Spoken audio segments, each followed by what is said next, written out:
So you and I right now are in beta brainwave patterns. And in beta, your attention is on your body in space and time. You're aware that you're in your body and you're in an environment and you're living in time.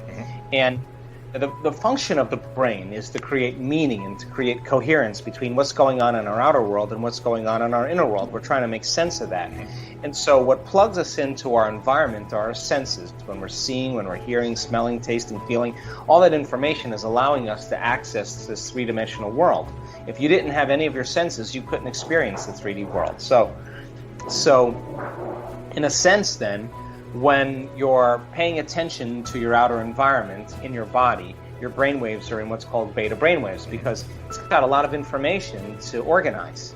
So, but if I said to you, Ben, I forgot to tell you, but I'm going to give you a test on everything we talked about, and if you don't pass the test, I can't give you the interview. Well, you may pick up a little bit, and your brain may perk up a little bit more. The light bulb may get a little bit brighter, and you may focus a little bit more, and that's kind of a good kind of stress. But when you're angry and you're frustrated and you're impatient and you're depressed or anxious, your brainwaves go 3 times as high into what's called the high beta brainwaves. Now you're in survival. The brain is aroused. There's a threat. There's a stimulus. There's an unknown. There's something you can't predict. You're losing control. There's something that's causing your brain to get super aroused, which means pay attention more to your outer environment. Take care of your body. There's a threat. You got a certain amount of time to do it. And people get locked into these high beta states, and they need narcotics, they need drugs, they need alcohol to kind of sedate their nervous system. Well, the moment you start changing your breathing, the moment you close your eyes, the moment we play soft music in the background, and you're all of a sudden less preoccupied with your body, with your environment and time, your brainwaves slow down from beta brainwaves to alpha brainwaves. And in alpha, you start paying attention more to your inner world and less to your outer world. You stop thinking with the voice in your head, and you start imaging and pictures and scenes. And that imaginary state is what we call alpha.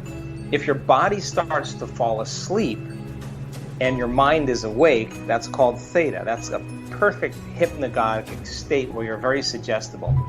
If you go into delta, your body's in a catatonic state, you're unconscious most of the time, although we have certain measurements where we have people in delta and they're awake, and your body's in a restorative state. Now, when you get down, we've seen this in our research, when you start moving down into alpha and theta and the brain starts getting very coherent, very organized, the brain starts to synchronize. The front of the brain starts talking to the back of the brain. The person is connecting. They're not analyzing and they're thinking. When the brain starts getting very organized in that alpha and theta state, something magical happens. All of a sudden, the theta and alpha state, low alpha and theta, starts to act as a carrier wave. And all of a sudden, the sympathetic nervous system switches on.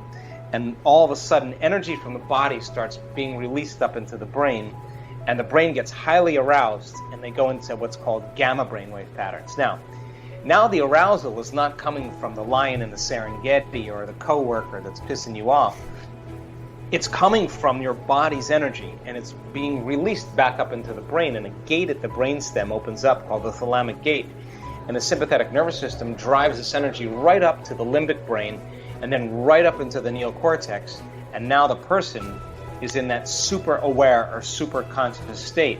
And the arousal is, in this case, very healthy instead of very unhealthy, like the hormones of stress. And the person is very lucid, and they're very clear, and they're more aware and more conscious than they've ever been. And if you're more aware, you're more conscious, then you have more energy, and all of a sudden the brain starts going into these very high energetic states. I mean, our energy measurements are sometimes 200 times normal in the brain, sometimes 300 times normal. That person is connected, and yet now their body is asleep. Body is completely relaxed, and they're in bliss. They're having an orgasm in their head. It's the only way I can describe it. Mm-hmm. And they're creating a long-term memory because it's so profound.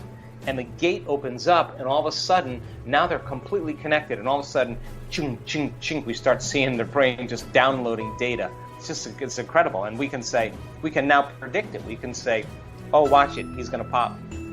He's going to pop in 5 minutes. We can tell that the person's going into coherence. They're moving down into theta, and we're like, ooh, in the next moment, this should be good. And all of a sudden, boom, it's like a champagne bottle.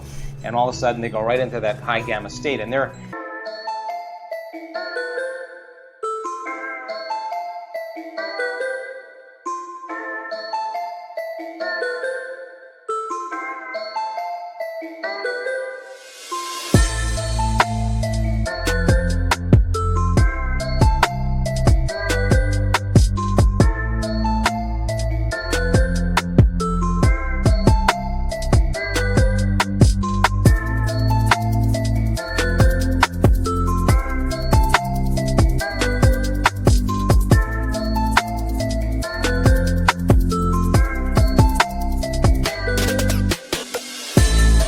they're feeling so whole, they're so complete, they're so in love with life that it's impossible for them to want. They feel like they have everything they need in that moment. And when that happens, that's when magic starts to happen. The person starts really having some big, profound moments. So we know how to, at this point, induce that state, and we work on it. We've done probably close to 10,000 brain scans on our students. You come to our event, we scan your brain, we put you through 4 days of training, we scan your brain at the end of 4 days. I want to know the changes. Sure. Just in your mind, it's in your brain.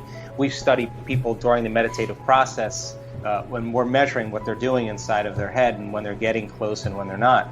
We're measuring the heart. When you feel gratitude and love and kindness and compassion, your heart gets very organized and very coherent, and it produces a measurable magnetic field. We want our students we want to measure that to know the person's doing it. So I can say to you, Ben, you're doing it, or I can say, Ben, you're not doing it. So when we see a person that can sustain gratitude or joy or freedom for an extended period of time, it's becoming a skill. They walk out into their life, and they're not just paying attention to their outer world, they're paying attention to this feeling because it's so good. So they say, I'm not going to trade this feeling for anyone or anything. We measure telomeres. We've measured genetic expression. We can prove that you can change your genes in just 4 days, upregulate genes that suppress cancer, to reduce aging, to stimulate stem cells to go to damaged areas of your body and repair it, to activate the microtubules, the cellular structures of the cell, to stimulate your immune system. We were able to do that in 4 days, turn on new genes, to measure the immune system responses, neurotransmitters, energy in the room, energy around people's bodies, because all of this information shows people how powerful they really are. And that's kind of why I wrote Becoming Supernatural, because common people are doing the uncommon, and the measurements are off.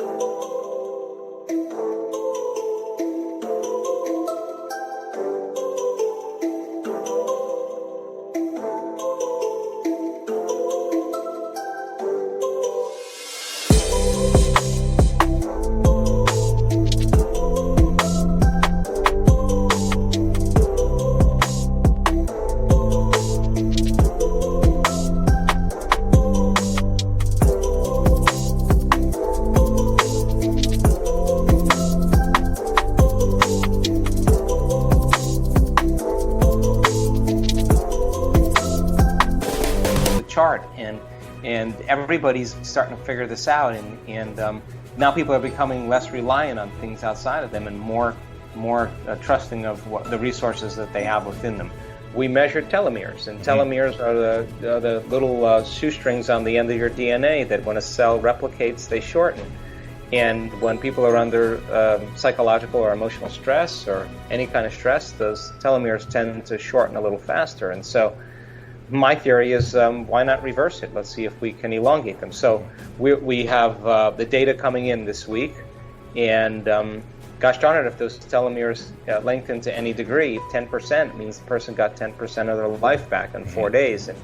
And I do absolutely believe it's possible. And I'm not going to stop measuring because I think the measurements kind of silence the critics. I mean, you can't tell me that you can't change your genes in 4 days. I know you can. You can't tell me that you can't change your brain waves and make it a skill. I know you can. So everyone's a skeptic, Joe. Everyone's always going to be a skeptic, right? Yeah. So, but when you see the research and you see the data, yeah, maybe not everybody can do it, but if you got 50% of your community doing it, it's a pretty damn good sign that anything's possible. I've always stuck kind of in the scientific bandwidth to keep the peace to a certain degree, but sure. With all the measurements we've done, and in all of the scientific studies we've done over the last 5 years, I can tell you that people are doing some pretty supernatural things. And so the book is really about the how-to.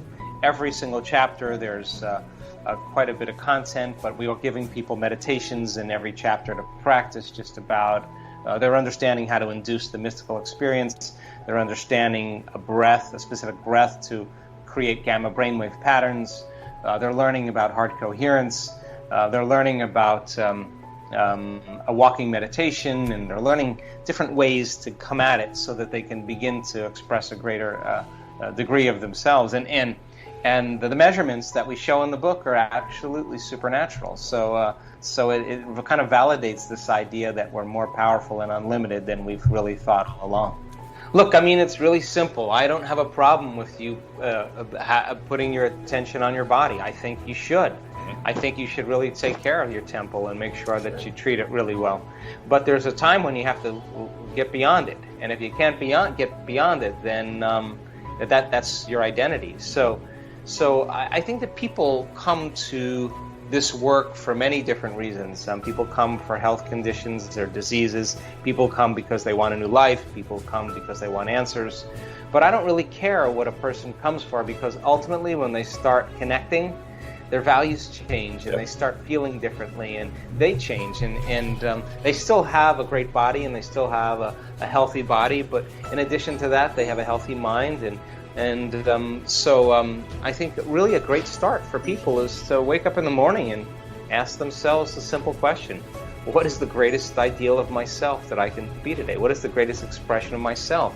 And really sit down and decide who they want to be when they open their eyes. And just the act of closing your eyes and thinking about it and making choices differently than you typically do, and rehearsing them and actually follow through and doing them is going to lead you to a whole new life over time. So it's not that mystical, because the mystical is the side effect. It's the phenomenon of this work. The real thing is to have a more profoundly enriched life, where you're in it and you love it and you want more of it. That's what I want for everybody. And for some people it may be the mystical. For some people it may be $1 million or $10 million. I don't care. I just want them to create it. Right. Just whatever you want, just get busy creating it and prove to yourself really how powerful you are. And we've got a lot of people doing it.